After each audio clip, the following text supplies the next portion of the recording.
Okay, so week 3 of the leg lock game. Last time we looked at entrances. So let's just say, how do we get into this leg lock entanglement with my opponent standing? So we were playing seated guard, just with one leg forward.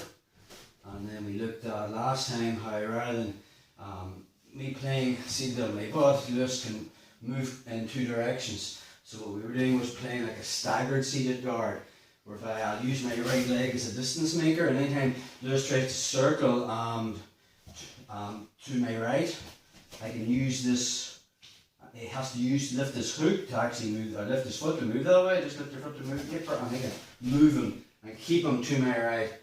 And from here, my right foot's just a distance maker until I get shin to shin. Okay, so last time we looked at how I can elevate Lewis's right leg, and what's my goal? Either to get his hips on this mat or his hands on the mat. So when he posts his hands on the mat, from there we looked at moving into our single leg X, and we looked at different transitions from there. But sometimes a counter to from the shin to shin entrance is Lewis stepping forward with his left leg, so he's not actually going to put his hands on the mat. When they actually get shin to shin from here, okay, rather than forcing his hands to the mat, when I'm here, he just steps out with that leg, rather than getting his hands on the mat. So kind of ties in with the butterfly guard mesocycle that we looked at before this mesocycle. So option 1 from here is just your ankle pick. My right hand's going to find his ankle, okay? And then from there, as I sit come up from my shoulder to my elbow, I'm putting my forehead, okay, just above his left knee, and I use that to take him over. Again, when I come up, controlling the legs so that they're not on the mat. Option 1 is just in the combat base, and I can start to work my passes from there. Option 2, I'll drop into my front RC position, which is single leg X, or option 3, and we'll go into a little bit more detail in this further into the mesocycle. From my position, I'm going to back step with my left leg. So as I stuff that left knee, I'm going to back step over this. So like I'm in combat base, I still have my wedge. Again, I'll be controlling that secondary leg, and then I'm going to be sitting back into the saddle. So get another angle on that. Just you go in front of the legs, perfect. So from our position, maybe I get shin to shin, okay, and rather than getting Lewis's hands on the mat, when I go to force him, he's going to take a step with that leg. I'm here. Okay, so I haven't got his hands on the mat. So from there, I'm on my right elbow, I just find that heel. Okay, and then I come from my shoulder to my elbow, and then I'm just putting my forehead above his knee, and I just your basic ankle pick.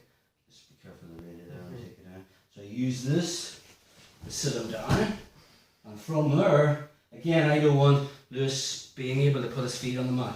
So obviously I'm getting his knees up. Just shift forward a wee bit. So option 1, I just move into combat base. And we'll be looking at passing from here. Option 2 is once I have the penetration, I'm in my front ashy position, which we looked at in week 1, which is my single leg X position. Or option 3, and we will go into more detail on this, just back stepping from combat base. Okay. And then from there I can use that transition to get into the saddle position, which keeps my feet safe. Sometimes you can't reach the foot. Let's go there again. So say I'm here, I'm looking at shin to shin entrance, but as I elevate his right leg and I fall onto my right side, and Lewis takes a step with his left foot, it might go out of, just a little bit back, and I'd be able to reach it from here. So from there, if I can't reach it with my hand, I can just basically reach it with my foot.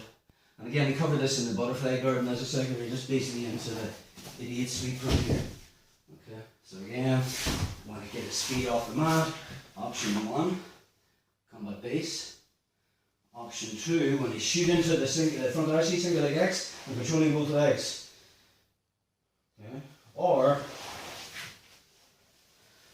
Option 3, from here, I'm going to be back stepping with my leg, making sure I get that wedge, so the inside of my right knee's connected to my left ankle, and when I sit back, I'm keeping my body upright, heels curling back, controlling that secondary leg.